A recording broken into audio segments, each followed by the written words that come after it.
Assalamu alaikum.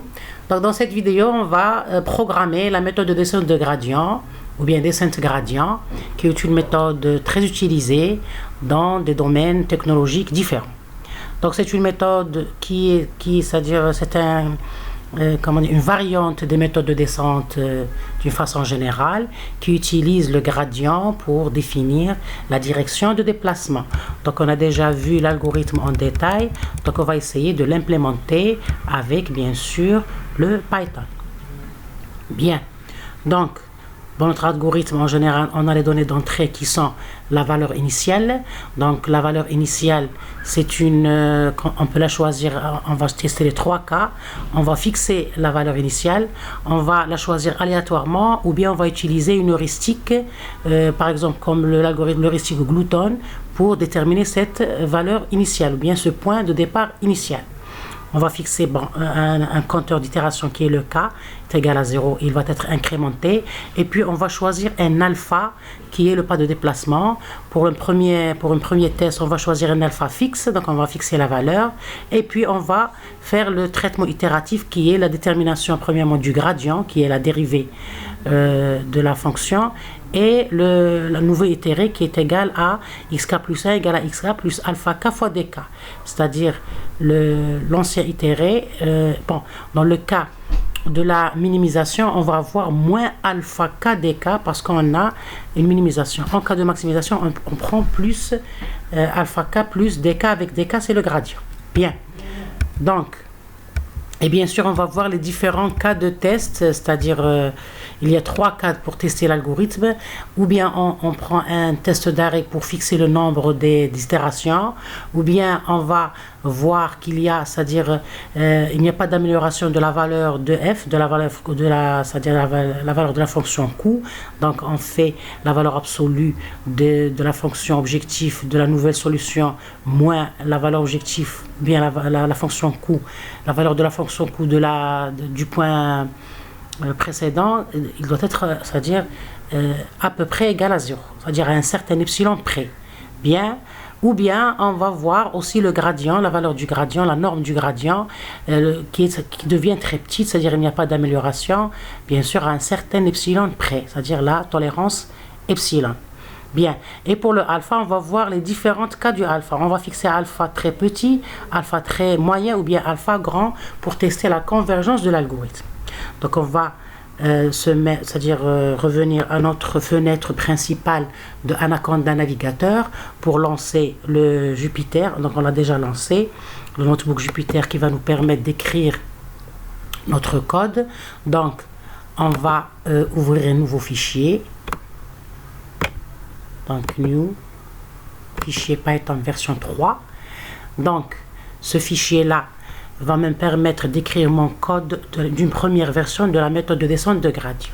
Donc on a besoin toujours de la librairie NumPy, ok, pour pouvoir utiliser les fonctions mathématiques qu'on va utiliser dans notre algorithme. Donc NumPy, on va faire une abréviation MP, ok. Puis on va importer la librairie matplotlib, ok,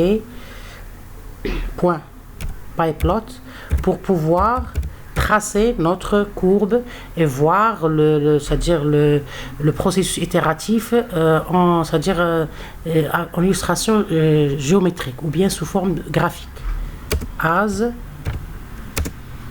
plt, les abréviations. Bien, donc matplotlib. Bien, on va faire shift entrée pour être sûr qu'on a chargé nos librairies. Bien, une fois la librairie chargée, on va revenir à notre algorithme.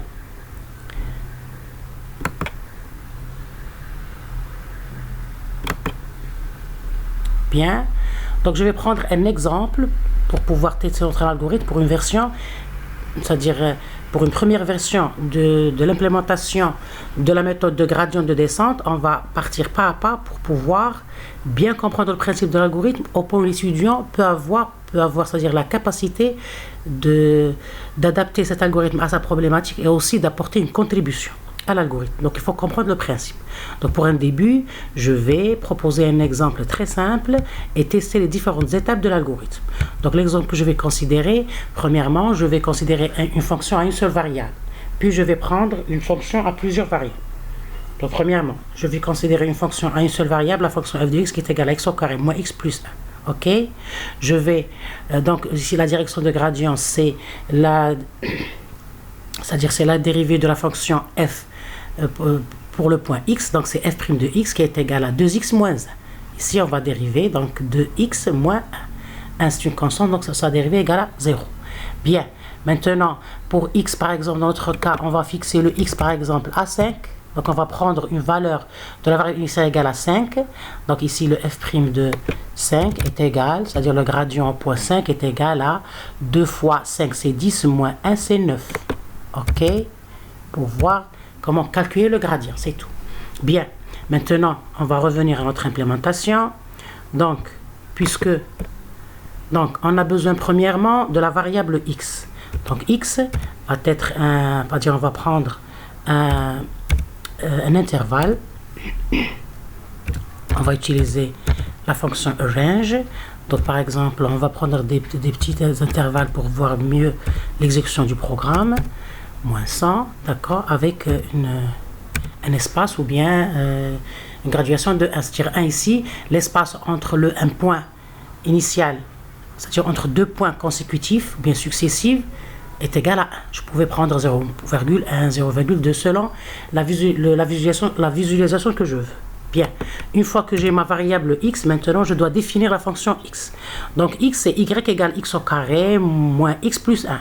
Mais puisque le x va changer durant l'itération, donc je vais définir une fonction avec def, une fonction f de x, ok, qui va être return. La fonction, donc notre fonction c'est quoi? Je vais revoir l'exemple, c'est x au carré moins x plus 1, très bien. Donc c'est, ici c'est x de x au carré moins x plus 1, plutôt plus 1. Bien, une fois que j'ai ma fonction ici, je vais déterminer la même chose, le gradient, puisque dans chaque itération, on va calculer le gradient selon la nouvelle solution trouvée. Donc je vais définir le gradient avec le nom gradient par exemple de la fonction f de x. C'est des noms que je donne à mes fonctions. Ok, ici 2 points. Il faut respecter la syntaxe de définir une fonction. Donc return. Donc la dérivée ou bien le gradient de la fonction ici, puisque c'est une fonction à une seule variable, donc son gradient c'est la dérivée f' de x. Donc c'est d'ordre 1. C'est ça la dérivée d'ordre 1 de la fonction f au point x. Donc f' de x égale à 2x moins 1. Bien. Donc je vais définir ce gradient. C'est 2 fois x moins 1. Très bien. Une fois que j'ai défini mon gradient, maintenant je dois fixer une solution initiale que je vais x. Donc le x, la variable x est égale à 5 par exemple. Dans l'essentiel, il faut que la valeur de la solution initiale soit dans l'intervalle des points admissibles, de l'espace admissible. Donc x 5 appartient à l'intervalle moins 10, 10. Très bien. X égale à 5.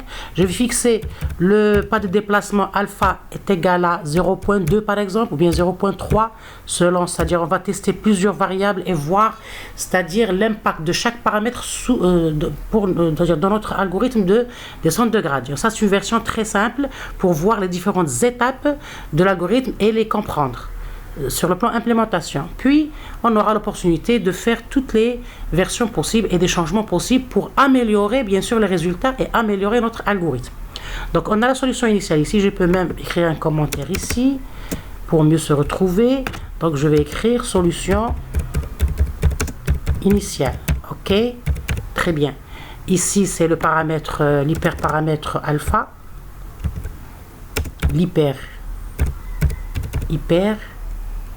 il s'appelle hyperparamètre parce qu'il a un impact important sur la convergence de l'algorithme. Ok, bien.